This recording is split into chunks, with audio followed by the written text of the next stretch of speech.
Hi, my friends. My name is Ryan Freeman. Welcome to episode 2 of my first backpacking trip to Europe.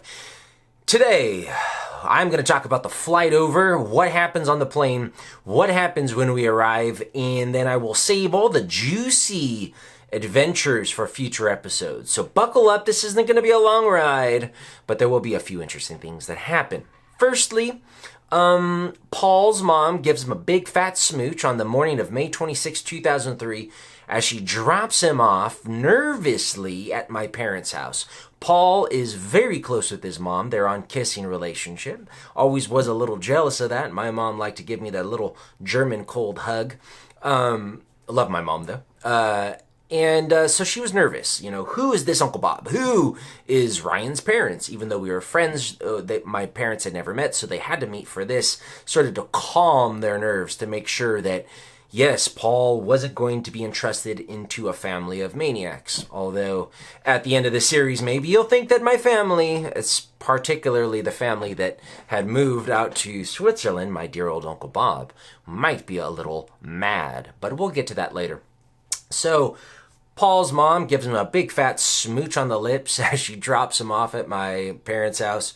My mom drives us to LAX, where Paul's bag gets scanned, and they think there's a gun in his backpack. So they dismantle his backpack. Quilts and pillows are flying out. I discovered that most of Paul's backpack is taken up by sleeping aids, and that he's very worried he's not going to get a good night's sleep. And there was no gun. We get on the plane. We fly on a double-decker Air Canada flight across the country and across the ocean, LA to Zurich. We have a short 4'10", pudgy little gay, but a very nice steward who keeps our wine cups full. We're watching Catch Me If You Can. We're going, yeah, that's going to be us, thinking of how cool Leonardo DiCaprio was. You know, dating girls, running from the police, young guy making a fortune. That was going to be us. That was going to be Paul and I, except for the crime. We didn't want to do any crime, but we wanted to chase girls. We wanted to make money. We wanted to get into some adventures and some wild times. So watching that movie, we had a seat empty between us, so, you know, Paul's leaning on me drunk, you know, watching old Leonardo DiCaprio. I'm drunk. Our little 4'10" French-Canadian steward is just topping us off nonstop. Even when we're leaving our seats, keeping it topped off. We are having an amazing time, and we're going to claim our destiny. May 26, 2003, which 12 years later, to the day, May 26, 2015, I got arrested in Japan for smuggling psychedelics. So, seems kind of random, or perhaps not meaningful to you, but for me, May 26, 2003, the first day that I fly to Europe, this was the start of a seminal change in my life. And May 26, 2015, when I got arrested, was also the start of a huge shift in my life. So, I don't know if you believe that life and the universe goes in rhythms and cycles, but for me, it's kind of hard to ignore that quinky-dink. Anyways, we had some sort of delay. I don't know if it was what happened exactly, but we arrived at Zurich late. My Uncle Bob, who was going to be picking us up, you know, no cell phone, we wouldn't be able to contact him if we weren't able to meet him at the airport, so we just had to trust that he would be there. And he had been waiting 5 hours, and he was there, and he was the star of the arrivals platform. My Uncle Bob is the star of every room because he just has that energy. He's got this pizzazz that you just can't ignore the cat. So he sees us, and he just greets us with this explosion. He is so happy to see us, and he says, "You brought the sun." I guess weeks prior or months prior, Switzerland was cold. It was covered in rain clouds and gray. And the day that we arrived was the first day of sunshine and heat. And whether or not we brought the sun, whatever, but Europe experienced one of the hottest summers it had had in like over 4 decades. Lots of people died of heat stroke. Parts of Switzerland that had never turned brown for the first time. So I like to think that we brought the sun. And I'll tell you this, my Uncle Bob talks so magically, so enthusiastically that you just believe this guy, whatever. So he says, guys, you're probably tired. Yeah. You're probably jet lagged. Yeah. And we were hungover from all that wine. He says, the best way to cure that, and he's been on many, many adventures, so he is an expert. He says the best way to cure that is to push it out. So he takes us on a whirlwind walking tour around the metropolis of Zurich, the city that we had arrived in. Takes us to Lucerne to return a pillow that he had like a 30-day trial, and this was the last day to return it, or he'd have to pay money. Takes the pillow back. So he takes us on a huge walking tour of Zurich and Lucerne, two, somewhat big Swiss cities, not compared to American cities, but big cities. And we're walking, and taking in some of the sights. The architecture's different. The faces of the people are different, a little reserved, and, the fashion's different. The shops, what they're selling, the goods in the windows is different. Very interesting. Very, very interesting to us. And also what's very interesting is, you see, my father had warned me, be careful of your money with your Uncle Bob. Your Uncle Bob will grift you. Your Uncle Bob's a con artist. Your Uncle Bob will steal from you. He's not beyond that. Be careful of your Uncle Bob. Beat that into me. Other relatives throughout growing up had also said, be careful of this guy.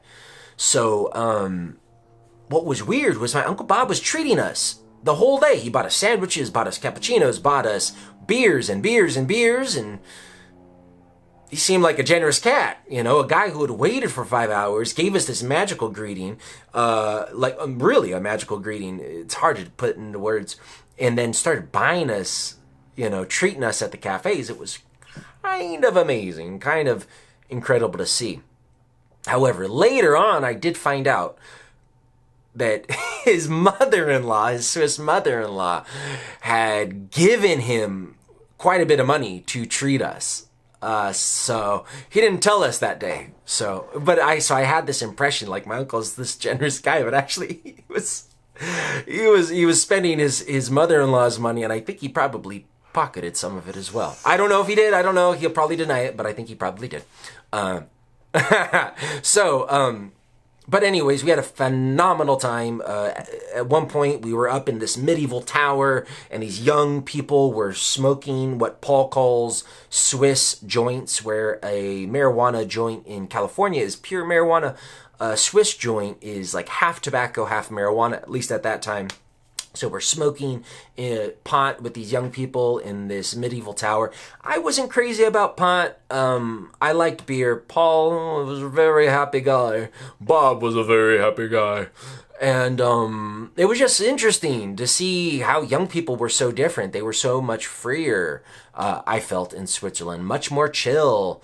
If you wanted to smoke pot in California, you had to hide from the cops, hide from your parents. Here, people were just doing it on the beach, doing it in the tower, even though it was technically illegal. It was sort of just as long as you're not blowing it in people's faces, you're cool. So yeah, he took us on a huge walking tour, which definitely got us tired, but our day was not finished because we had to go to the pad that we would be staying at, this Swiss chalet. The top floor, it's like a 3-floor Swiss chalet, if I remember correctly. The bottom floor was empty. The second floor had a beautiful Swiss family that I'll introduce later on.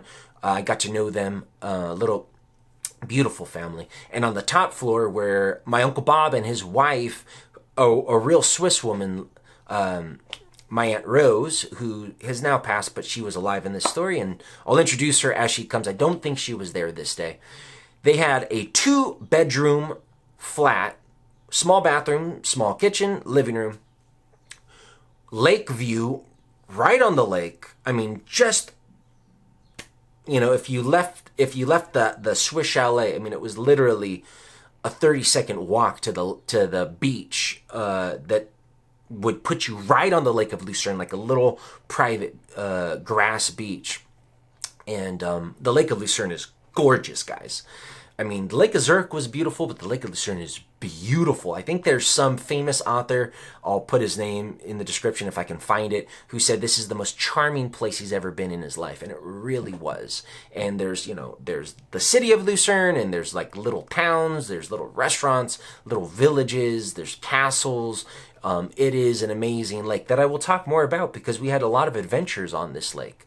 Some death-defying adventures, some wild, crazy, harebrained adventures that you're going to be shaking your head about. And I'll get to those later on in the series. But just to see it, to see that we were going to be staying with a beautiful view of it, where we would wake up to the sound of swans and stuff like that. It was so nice. And Paul and I had a room to share. Paul with all of his quilt and pillows and all of that. It was very comfortable, but he never shared with me, that bastard. Anyways, yeah, so our day wasn't done. Our first day wasn't done. We saw Zurich, we got drunk and had lots of sights, and saw Lucerne, saw this bridge where my uncle's wife's family 800 years ago had played a prominent role in the area and had their coat of arms on this old wood bridge, if I remember correctly. But our day wasn't done because Bob wanted to introduce us to his best friend in Veckus, the town just next to Hertenstein, where Bob lived in Hertenstein. Veckus right next to it, a little bit bigger. That's where we would go to the grocery market. That's where we would go to these festivals and stuff like that. He wanted to introduce us to his best friend, Nessie, an 18-year-old Swiss girl who lived in her own flat. She had like multiple bedrooms. Her father, I guess, lived up above on another flat in this sort of very large property. He was some sort of member of the aristocracy or prominent businessman or politician, some sort of disgraced noble, if I'm correct from what Bob told me. Forgive me if I'm wrong. And so his daughter, this 18-year-old, blue-eyed, long brown hair, tall, very deep, husky voice. Robert, yes, Robert, come in. Robert, I guess my Uncle Bob, full name Robert, which she called him. They were just tight. They were super tight. My Uncle Bob is 56 at the time. We're 21 and she's 18, and the four of us are now in Nessie's pad, and she's got everything is decorated as if you were in India. She's crazy about India. She would travel to India, stay months in India, then come back to Switzerland, work a little bit, go for months at a time in India. She was just this, even though at only 18, and she has all of these beads and stones, and she's rolling cannabis joints with tobacco and passing it around. And I don't even know if I was smoking much. I would always maybe take a little bit or not much, just because I wasn't into it. I really cared about my lungs at that time. But Paul and Bob were in heaven. And so we met her, and she was amazing and was so welcoming and said, anytime you want to come here, you're welcome here. She had this like massive, I don't know, like some type of Scottish curly haired dog. My friend Paul would know. Paul's crazy about dogs. And Paul got to know this dog a lot because Paul became very close with Nessie, as you will see as this story unfolds. So this was a short episode. I hope that you enjoyed it. I just wanted to get across the ocean, and I'm going to bring the next episode much sooner. Sorry for the delay. Thank you for staying with me. Thank you for watching, and I will see you next time. Bye.